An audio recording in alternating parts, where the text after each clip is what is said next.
This week on Arts Insight, Houston has talent. I went and I ended up with a second place in America's Got Talent.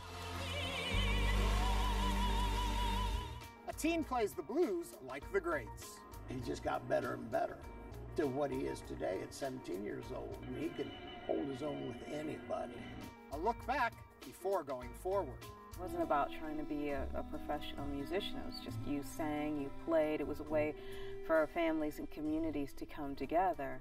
And we delve deep into the untold story of the Miami Sound. Instead of playing golf or pool, I love to make records. That was my passion. I'm Ernie Manous, and it's time to get Arts Insight.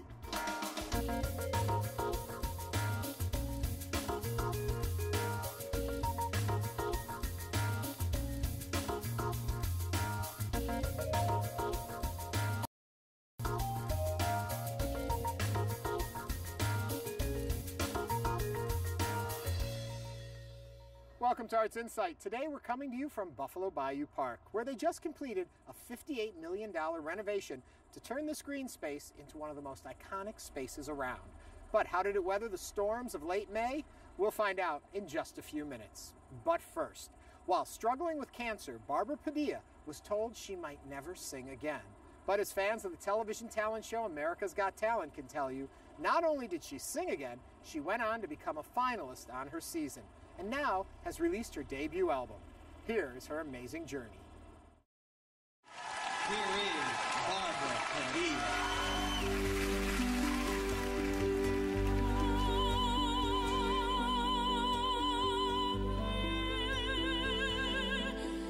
Music is the reason I think that God still has me here.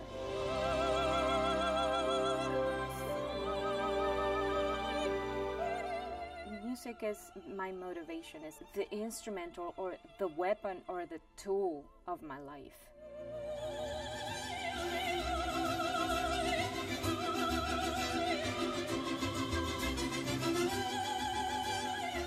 I am Barbara Padilla, and I am an opera singer. I relate opera with the happiest moments of my childhood. My mother has still a very large, very impressive collection of classical music and operas, and she would play it, and I would sing it. I thought everybody could. I thought that was the music that everybody listened to. That music trapped me and never let go. I just knew that I could sing it, and I wanted to sing it. I was studying music. I was in the School of Music when I realized that I had some bumps around my neck, and I thought, because they don't hurt. Then a doctor saw me, a surgeon saw me, and he didn't like what he saw, and I was diagnosed as a Hodgkin's lymphoma, stage 4, which was pretty advanced already. I was sick with cancer, so the logical option was to come to Houston and to the cancer center.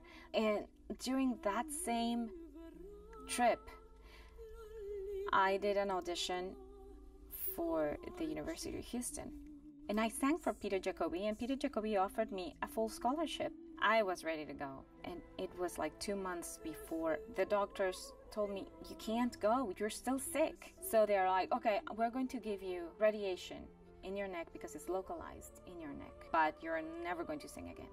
You're not going to sing again because we're going to damage severely. Your vocal cords are going to be severely burnt. You're not going to speak normally, let alone sing. So in 1 second, my life crumbled. And my mom was there with me, and she said, well, if you want to keep singing, you have to stay alive. And the doctors are not God. So just breathe and go for it. And I never lost my voice, not even during the radiation. Nothing. I mean, it was like everything was burnt. Okay? Everything.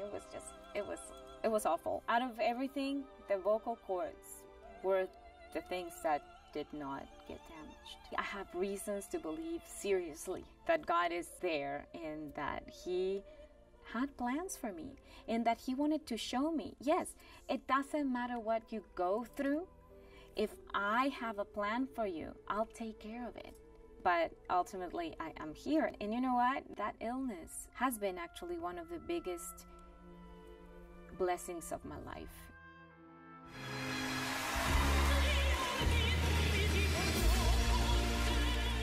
I found out that America's Got Talent was going to be holding auditions here in Houston.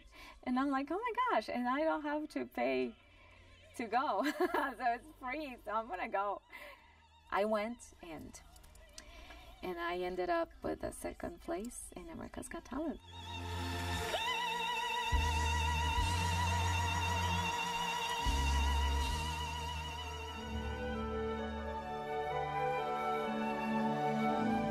My debut album is finally out.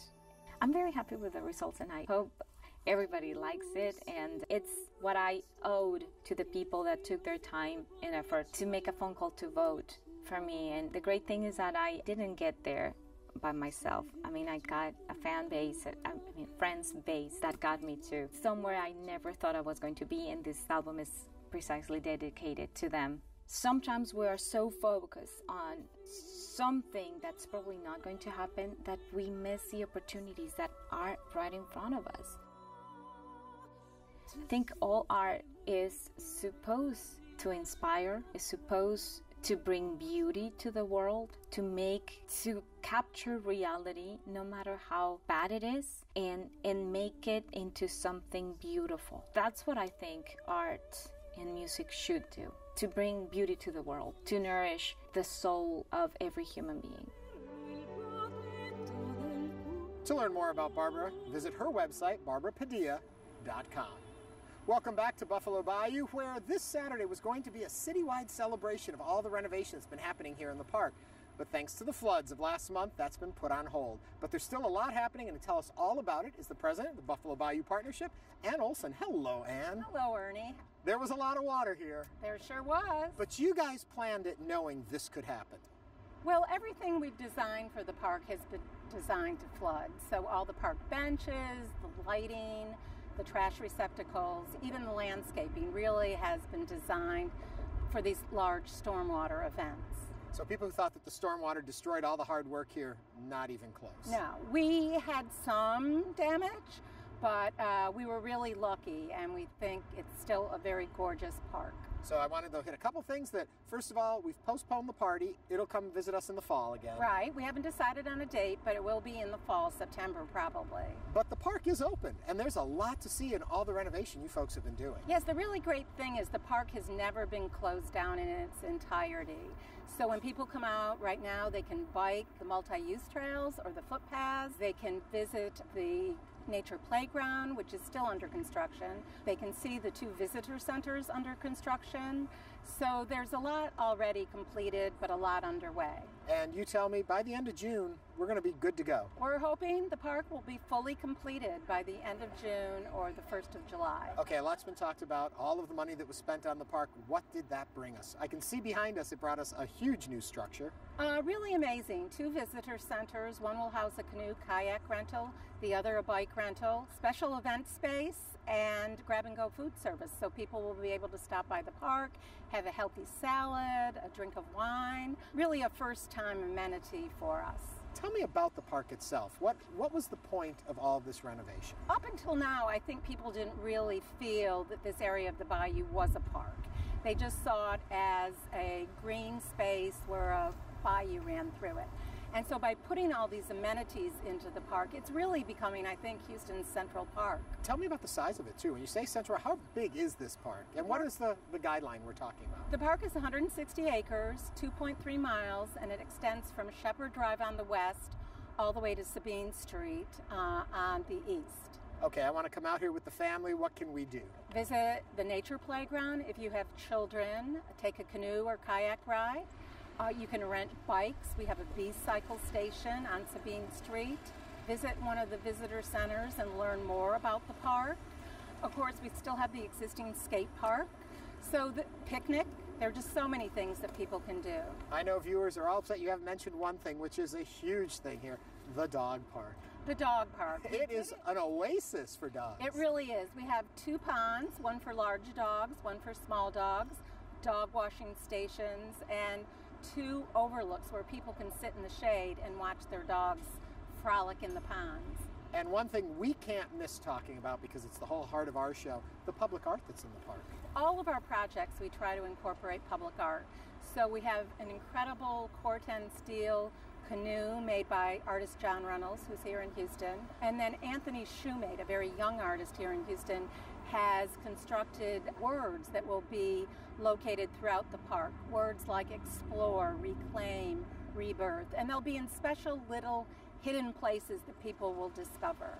And last but not least, we see all the bridges going through the park. Those are works of art too. 2 pedestrian bridges, and they're just incredible in that they have brought so many first-time users to the park, because there's been so much development north and south of the neighborhoods that especially young people can get to the park much more quickly. To find out all that's going on at the park, where can they visit on the website? BuffaloBayou.org. Okay, thank you so much, Ann. Thank you.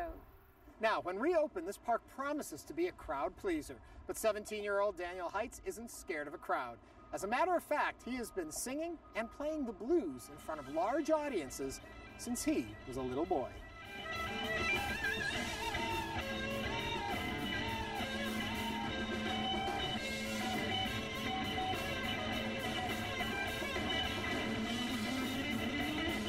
When we would have band rehearsal at the house when I was playing in bands, we were playing a song, and there was Daniel in his diapers over there dancing, and so he had the feel in him at an early age. I think, just enjoying music and feeling the vibe. There was always guitars around the house, and it just kind of came naturally. He never, my parents never tried to force me or anything. It just kind of, I just always saw it around, and it was something that I kind of picked up on. I was about 9 when I really started playing guitar, when I really actually got into it and said, wow, I really want to do this. I was always playing acoustic guitar around the house, and I wanted somebody to kind of to jam with me, and he started taking an interest. So I immediately just jumped on that and tried to teach him some chords, and he took to it right away and was very efficient at an early age. It became I just wanted to play every day. It wasn't that I was forcing myself to. It was just like it's like a bug. It's like anything, you really enjoy doing it, so it just happens all the time, and you just want to do it all the time. You don't want to do anything else.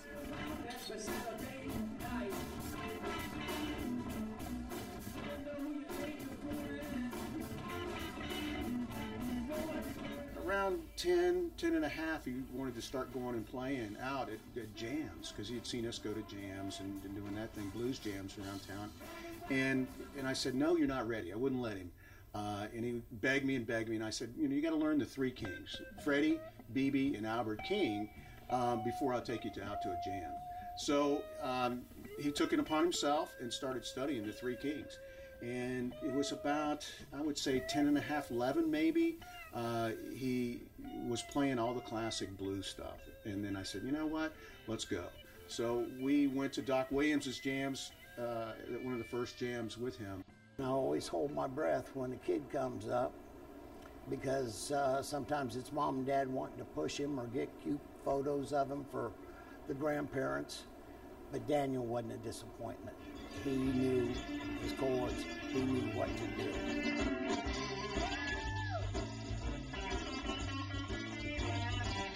He got up there and he blew everybody away, just tore it up, and the crowd went wild. So it was really just one of those magical events of the alley, if you will.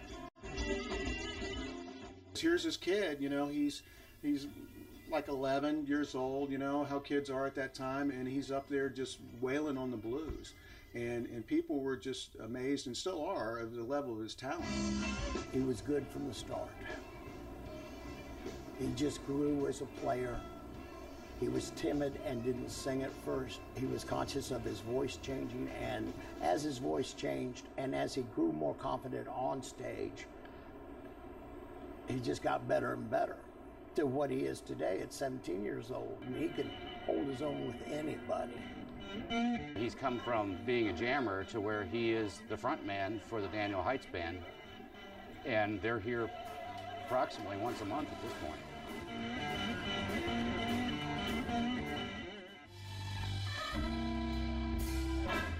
Have you ever loved a woman? Playing in blues clubs for someone his age is probably not the best environment. I'm there to chaperone him. Believe me, I keep a close eye on him, and when we're not playing, we're usually off in a corner or we go outside.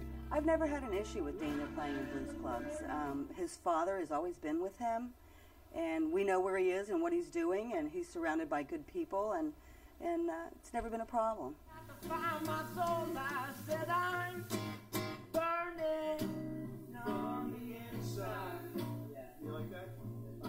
My dad definitely has been the driving force behind this whole thing because, I mean, without him, I'd probably be playing baseball or, you know, anything else. So without that musical background that he had, I wouldn't be anywhere. You know, he taught me my first chords. He's been there through my first gig.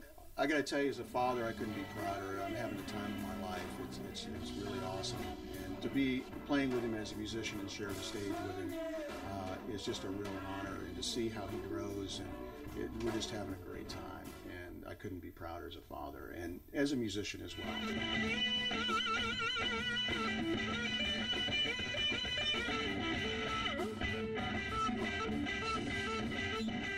When I'm up there, it's like nothing else is going on. It's like it's just me and the guitar, and that's why I do it. It's because it really is something that I love to do, is to be up on that stage. You can find out more about Daniel and his band by searching for the Daniel Heights Band on Facebook. Moving from blues to jazz, it's time to meet Regina Carter. Even though she is hailed as one of the finest jazz vocalists of her generation, she remains humble and true to her roots. Before any stage I go on to, I know that I'm very blessed to be doing what it is that I do. Music and education were always really important in my household. My mom felt it was important for all of us, my brothers and I, to play music and go to the art museum and just be exposed to as much art as we could. And so when I was 2, my brothers were 6 and 8 years older than I am. They were taking piano lessons already at the house, and one day I walked up to the piano and started playing one of the pieces my brother had been practicing. And they were all shocked, and the teacher said, "Who taught her this piece?" And they said, "No one. We didn't even know she could play." And then this piano teacher tested me and found out I had a gift for being able to hear and repeat music.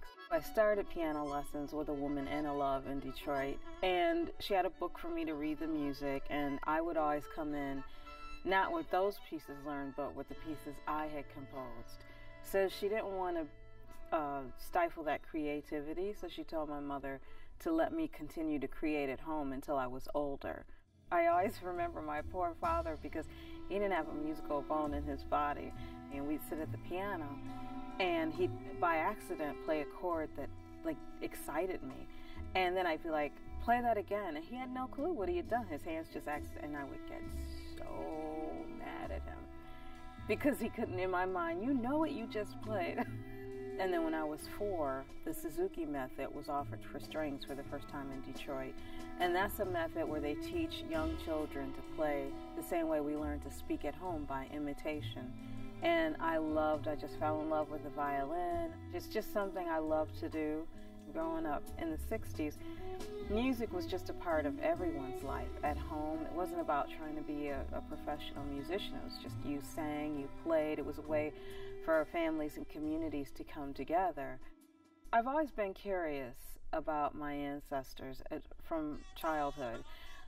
You know, I'd see certain programs on History channels or public television, and to see what they would go through as they were becoming an adult, maybe some of the their clothing that they would wear, their jewelry, just all the dances, the music. And I felt like there was such a huge community, and I wanted that as an African American, or I wanted to know what was that. So after receiving the MacArthur Award, then that gave me the time and the money and the space to take some time off and to really start to delve in and do some research into my background.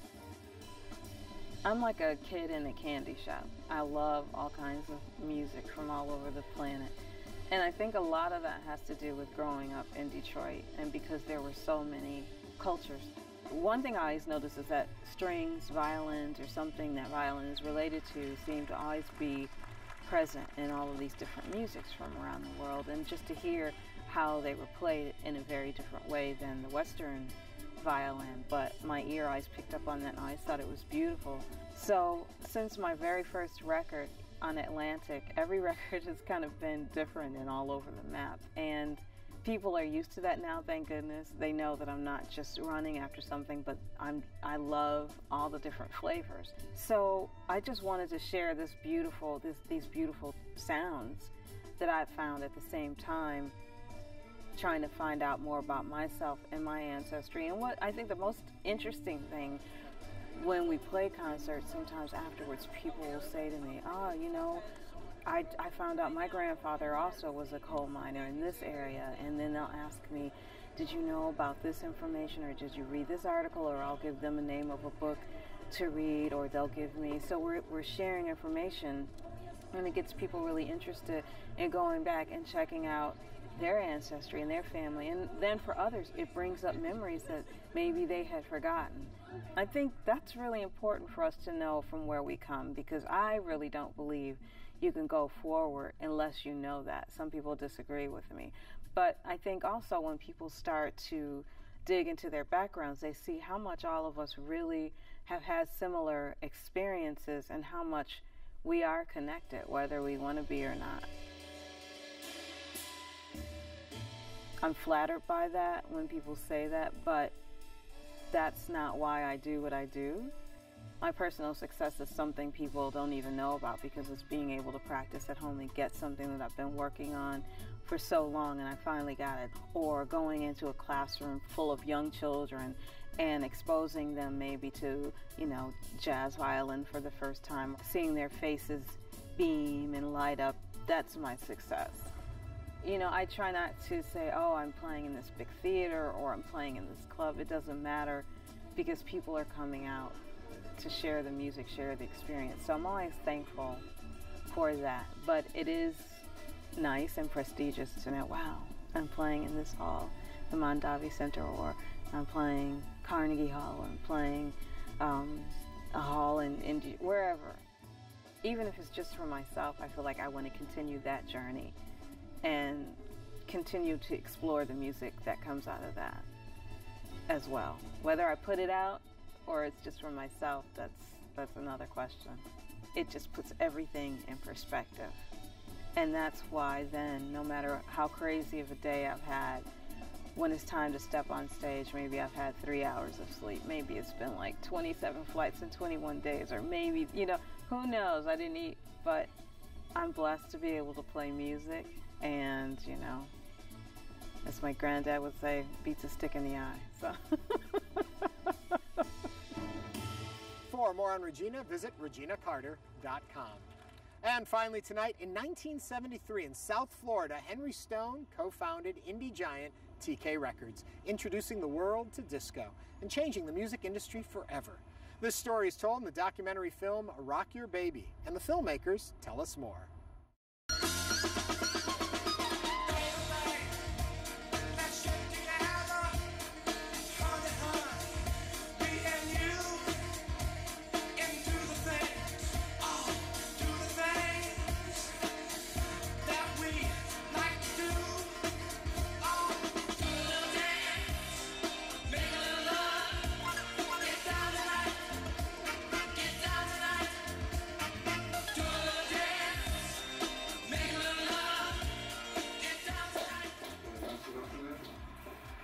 The documentary is about a man named Henry Stone, who is now 91, who created the framework of really all the music that came in Miami for the last probably 60-some years, from R&B to becoming the king of disco, establishing the biggest independent record label in the world, TK Records.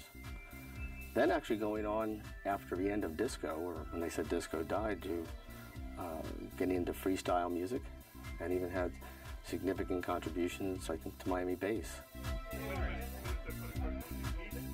Even though it's about the music, it isn't all about the music. It's about a man and all the artists that he discovered and nurtured, who, many of them overcoming obstacles, particularly Henry himself, in order to grow, both as artists, musicians, and most importantly as people. And I think that's really the universal message of the film. Of course, it's also about Miami, and a story that's really never been told in terms of the history of Miami music. Like I said, a lot of people don't even know it came from Miami, and we want that story out there. Scene 306, take one. Student. We're here today shooting a recording session, and Henry Stone is recording the song St. Pete Blues, which he originally recorded with Ray Charles 60 years ago. And today he's doing it with Benny Lattimore, and Steve Alamo is manning the board, and there's also, it's going to be a TK reunion as well. Somebody who really deserves to have his story told, and he helped out a lot of people, and really, you know, he's the godfather of the Miami Sound, and really felt like we wanted to make this film. And so we shot George McRae this week, who made the famous Rock Your Baby, the first disco song ever. Timmy Thomas and Clarence Reed is in the house today. So we're making this film, and these people came out to show their support for Henry. And we've got a crew of my guys here today. We've got 3 cameras, got a couple Reds and a couple 5Ds, and you know, we're just trying to make this thing great, because that's always my philosophy when making a film. You make something great, and everything will take care of itself. So that's what we're trying to do.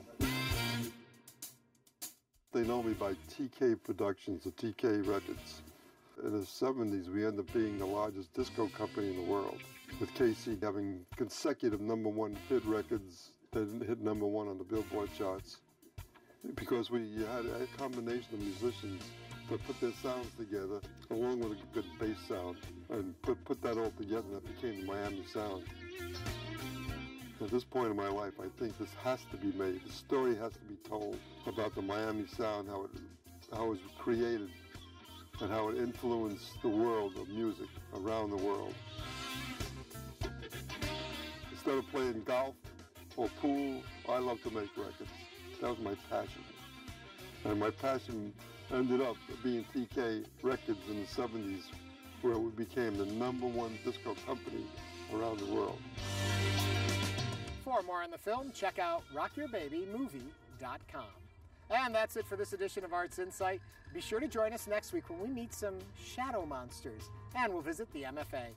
For all of us here at Houston Public Media, I'm Ernie Manous. Thanks for watching, and have a great week.